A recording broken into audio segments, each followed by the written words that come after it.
नमस्कार दोस्तों, Rajguru computer channel में आपका स्वागत है।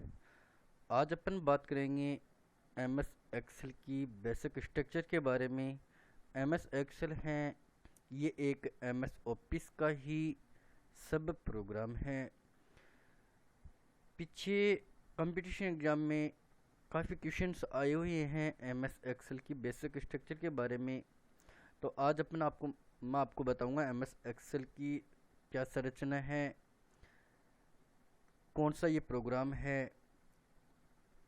तो एम एस एक्सेल है, इसको एक स्प्रेडशीट या इलेक्ट्रॉनिक वर्कशीट प्रोग्राम कहा जाता है। स्प्रेडशीट या इलेक्ट्रॉनिक वर्कशीट प्रोग्राम क्यों कहा जाता है? क्योंकि एम एस एक्सेल की फाइल होती हैं, ये एक रो एंड कॉलम्स में बंटी होती हैं, जिसके कारण इसमें किसी भी प्रकार की रिकॉर्ड्स को अपन सुव्यवस्थित तरीके से स्टोर कर सकते हैं और उसमें किसी भी प्रकार की कैलकुलेशन कर सकते हैं, गणना कर सकते हैं। इसलिए इसको एक स्प्रेडशीट या इलेक्ट्रॉनिक वर्कशीट प्रोग्राम कहा जाता है। सबसे पहले मैं आपको बताऊंगा कि एम एस एक्सेल है ये एक एप्लीकेशन प्रोग्राम ही है, क्योंकि एक एम एस ऑफिस का सब प्रोग्राम है और एम एस ऑफिस है ये एक सब एप्लीकेशन प्रोग्राम है होता है। इसलिए एम एस एक्सेल को भी एक एप्लीकेशन प्रोग्राम कहा जाता है। सबसे पहले एम एस एक्सेल को ओपन कैसे करेंगे अपन? तो एम एस एक्सेल को ओपन करने के 2-3 तरीके मैंने क्लास में स्टूडेंट्स को भी बताए थे। आज अपन उसका प्रैक्टिकली तौर से जैसे ओपन कैसे करते हैं, क्योंकि क्लास में प्रॉपर प्रैक्टिकल नहीं हो पाता है, तो अपन आज उसको डिटेल से पढ़ेंगे। सबसे पहले स्टार्ट बटन पे क्लिक करना। टास्क बार के लेफ्ट साइड में ये जो नीचे टास्क बार आपको दिखाई दे रही है, इसके लेफ्ट साइड में स्टार्ट बटन है, इस पर क्लिक करेंगे। फिर ऑल प्रोग्राम्स पे क्लिक करेंगे।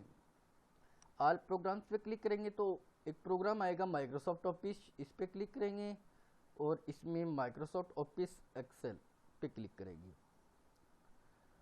एम एस एक्सेल ओपन हो गया। इसको मैक्सिमाइज करके फुल स्क्रीन पे कर लेंगे। ये हो गया अपना एम एस एक्सेल ओपन। दूसरा तरीका मैं आपको बता रहा हूँ कि कंप्यूटर में इंस्टॉल किसी भी प्रोग्राम को एक रन का ऑप्शन आता है, उसके द्वारा भी ओपन कर सकते हैं। तो रन के ऑप्शन के द्वारा इसको कैसे ओपन करते हैं? अपन एक बार इसको वापस क्लोज कर देते हैं। रन का जो ऑप्शन है उसकी शॉर्टकट की होती है विंडो प्लस आर, यानी विंडो की के साथ अपन आर दबाएंगे तो रन का डायलॉग बॉक्स जो आपको लेफ्ट साइड में नीचे दिखाई दे रहे हैं ओपन हो गया। इसमें नाम टाइप करेंगे एक्सेल। एक्सेल नाम टाइप करके ओके कर देंगे तो एम एस एक्सेल ओपन हो जाएगा। तीसरा तरीका मैं आपको बताऊं कि एम एस एक्सेल को अपन यदि एम एस एक्सेल का शॉर्टकट आइकन डेस्कटॉप पे बना हुआ है तो वहां से भी अपन ओपन कर सकते हैं। स्क्रीन पर जो अपने को दिखाई दे रहे हैं एम एस एक्सेल, इसको कंप्लीट एम एस एक्सेल की विंडो कहा जाता है। यानी जो भी प्रोग्राम अपन ओपन करते हैं, जो चित्र स्क्रीन पे ओपन होता है उसको उस प्रोग्राम की विंडो कहा जाता है। तो एम एस एक्सेल की विंडो के बारे में अपन बात करेंगे, क्योंकि काफ़ी बार एग्जाम्स में क्वेश्चन उठ के आए हुए हैं। जैसे पिछली बार एम एस वर्ड के बारे में क्वेश्चन पूछा था पटवारी के एग्जाम में कि एम एस वर्ड की सबसे नीचे की जो बार होती है, पट्टी होती है, उसको किस नाम से जाना जाता है। तो देखो दोस्तों, मैं आपको बता देता हूँ। वैसे सबसे नीचे की पट्टी होती है वो शो होती है टास्क बार। ये जो आपको दिखाई दे रही है टास्क बार शो हो रही है, लेकिन ये किसी प्रोग्राम का भाग नहीं होता है, ये डेस्कटॉप एरिया का भाग होता है। यदि बात ये पूछी जाए कि एम एस वर्ड की विंडो या एम एस एक्सेल की विंडो की सबसे नीचे की पट्टी कौन सी होती है, तो स्टेटस बार होती है, जहाँ पे ये रेडी लिखा हुआ है आपको दिखाई दे रहा है। राइट साइड में जूम साइज आपको दिखाई दे रही है, इसको स्टेटस बार बोलते हैं। तो एम एस एक्सेल की विंडो की सबसे नीचे की पट्टी है वो स्टेटस बार के नाम से जानी जाती है। एम एस एक्सेल के सबसे ऊपर की जो पट्टी होती है जिसपे नाम लिखा होता है book first Microsoft Excel, right side में क्लोज के, मिनिमाइज के, मैक्सिमाइज के बटन होते हैं। ऊपर वाली पट्टी है वो टाइटल बार के नाम से जानी जाती है, इसमें प्रोग्राम का टाइटल दिया होता है।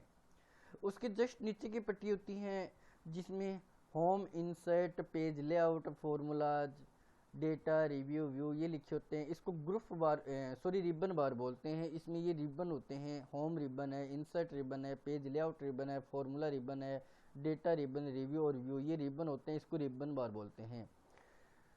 अपन देखो कोई ना कोई एक रिबन ओपन होता है। देख जैसे यहाँ पे अपन होम रिबन अभी ओपन है बाय डिफ़ॉल्ट, अपन किसी भी रिबन पे क्लिक करके उसको ओपन कर सकते हैं। तो by default home ribbon open है।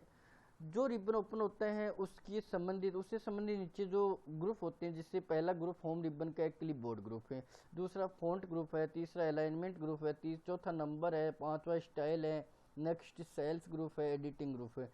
तो ये जो ग्रुप ओपन हो रहे हैं ये ग्रुप बार कहलाती है, और प्रत्येक ग्रुप में उससे संबंधित कमांड होती हैं। जैसे सबसे पहले अपन बात करते हैं क्लिपबोर्ड ग्रुप की, तो क्लिपबोर्ड ग्रुप के अंदर 4 कमांड होती हैं, कट, कॉपी, पेस्ट और फॉर्मेट पेंटर। इसी प्रकार आगे फॉन्ट ग्रुप है, इसकी कमांड आएंगी, तो इनको अपन डिटेल से आगे पढ़ेंगे। आज अपन बात करेंगे केवल और केवल basic structure of MS Excel की, ठीक है। उसके बाद में नीचे जो पट्टी दिखाई दे रही है आपको, ब्लैंक ब्लैंक खाली पट्टी होती है, इसको फॉर्मूला बार बोलते हैं। फॉर्मूला बार, पूरी पट्टी फॉर्मूला बार कहलाती है। फॉर्मूला बार होती है ये 2 भागों में डिवाइड होती है। लेफ्ट साइड में फॉर्मूला बार का नेम बॉक्स होता है और राइट साइड में फॉर्मूला बार होती है। नेम बॉक्स होता है, इसके अंदर एक्टिव सेल का सेल एड्रेस दिखाया जाता है। देखो एक्टिव सेल क्या होती है ये मैं आपको डिटेल से आगे बताऊंगा, लेकिन जो भी सेल एक्टिव होती है उसका सेल एड्रेस है वो फॉर्मूला बार के नेम बॉक्स में शो होते हैं। और फॉर्मूला बार होती है उसके अंदर किसी भी एक्टिव सेल में लिखे जाने वाले डेटा को शो किया जाता है, या किसी भी सेल में अपन फॉर्मूला लगाते हैं वो फॉर्मूला शो किया जाता है। तो ये बात हो गई एमएस एक्सेल की विंडो की। सबसे ऊपर की पट्टी टाइटल बार कहलाती है, उसके बाद में नीचे की पट्टी होती है ये रिबन बार होती है, उसके नीचे की पट्टी होती है ये ग्रुप बार होती है, और उसके नीचे फॉर्मूला बार होती है। सबसे नीचे की पट्टी होती है ये आपको स्टेटस बार होती है, और इसमें भी 2 स्क्रॉल बार होती हैं। ये वर्टिकल स्क्रॉल बार है जो कि ऊपर से नीचे न दिखाई देने वाली सूचना को देखने के लिए यूज में ली जाती हैं, जबकि ये हॉरिजॉन्टल स्क्रॉल बार होती है जो कि दाएं से बाएं न दिखाई देने वाली सूचना को देखने के लिए यूज में ली जाती हैं। अब अपन बात करते हैं एमएस एक्सेल के अंदर जो फाइल होती है उसको एक वर्कबुक फाइल कहा जाता है। एमएस एक्सेल की कंप्लीट फाइल होती है एक वर्कबुक फाइल कहलाती है, और एक वर्कबुक में वर्कशीट होती हैं, यानी वर्कबुक होती हैं, ये वर्कशीट का समूह होते हैं। तो मैं बता दूं आपको कि एमएस एक्सेल की एक फाइल या एक वर्कबुक में बाय डिफ़ॉल्ट 3 वर्कशीट होती हैं। बाय डिफ़ॉल्ट का मतलब पहले से ही, तो 3 वर्कशीट होती हैं। नीचे आपको दिखाई दे रहे हैं यहाँ पे सीट नंबर 1, सीट नंबर 2 और सीट नंबर 3 ये लिखा हुआ है। तो बाय डिफ़ॉल्ट वर्कशीट की संख्या 3 होती है। आवश्यकता होने पर अपन न्यू वर्कशीट भी इंसर्ट करवा सकते हैं। वर्कशीट होती है ये रो एंड कॉलम से मिलकर बनी होती हैं, और वर्कशीट के अंदर रो एंड कॉलम होते हैं, इनकी संख्याएं फिक्स होती हैं, निश्चित होती हैं। तो अपन बात करते हैं कि एक रो एंड कॉलम्स की संख्या होती है कितनी होती हैं, यानी कि एक वर्कशीट में कितनी रोज होती हैं एंड कितने कॉलम्स होते हैं। देखो मैं आपको बता दूं कि एमएस ऑफिस के जो जितने भी वर्जन आए हैं, जितने भी संस्करण आए हैं आज तक, उनको 2 भागों में डिवाइड कर दिए हैं। एक को ओल्ड वर्जन माना जाता है, दूसरा न्यू वर्जन माना जाता है। अब ओल्ड वर्जन किसको माना जाता है, न्यू वर्जन किसको माना जाता है? तो देखो ऑफिस 2003 और 3 से पहले जितने भी वर्जन आए थे ऑफिस के, उनको ओल्ड वर्जन में रखा है, जबकि ऑफिस 2003 के बाद ऑफिस 2007 आई थी। तो 7 और 7 के बाद आज तक जितने भी लेटेस्ट वर्जन आए हैं एमएस एक्सेल के, एमएस ऑफिस के, उनको न्यू वर्जन में माना जाता है।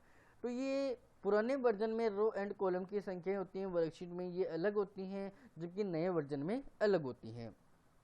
पुराने वर्जन में यदि अपन रोज की बातें करें रो कितनी होती हैं, तो पुराने वर्जन में रो होती हैं वो 65,536 होती। क्वेश्चन आ सकते हैं कि एमएस ऑफिस की पुराने वर्जन या एमएस एक्सेल के पुराने वर्जन के अनुसार एक वर्कशीट में रो की संख्या कितनी होती हैं, तो उत्तर आएगा 65,536।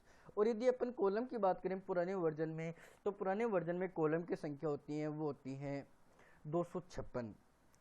रो का नाम होता है वो 1 2 3 4 5 6 7 8 ये होता है, जबकि कॉलम का नाम A B C D आपको दिखाई दे रहा है, ये कॉलम के नाम होते हैं।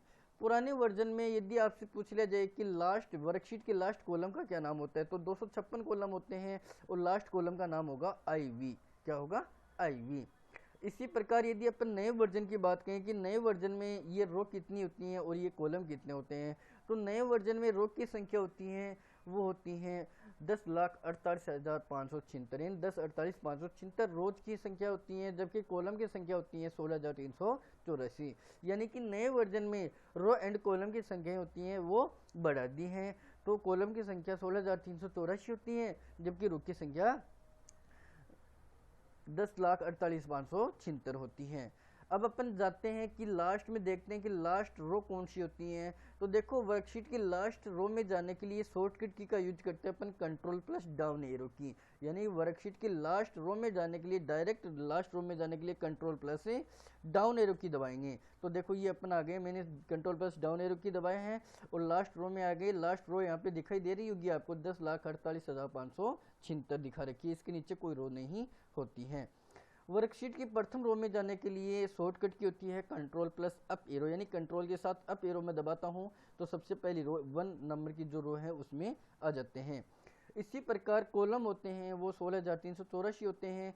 यदि मैं बात करूं कि वर्कशीट यानी नए वर्जन में वर्कशीट के लास्ट कॉलम का क्या नाम होता है, तो XFD होता है। पुराने वर्जन में IV होता है, जबकि नए वर्जन में XFD होता है। चलो अपन जाते हैं डायरेक्ट लास्ट कॉलम की तरफ है।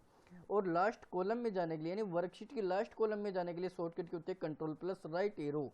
तो ये देखो यहाँ पे लास्ट रो दिखा रखे, लास्ट कॉलम दिखा रखा है आपको XFD, इसके आगे कोई कॉलम नहीं होता है।